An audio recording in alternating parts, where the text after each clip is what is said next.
This week on the Incy alphabet, we're going to be doing the letter V. Today, we're going to use guidelines to create a V. Of course, you can always use a ruler if you'd like, or sketch out your lines by hand.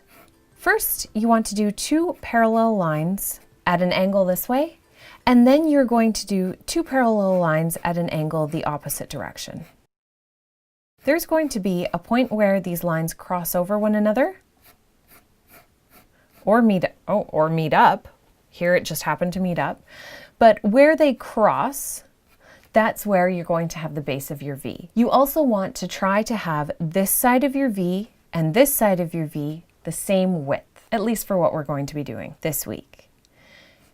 Finish off the bottom of your V with 1 single line going across to make those points meet up. And then along the top of your V, you want to use 1 straight line to finish off the top.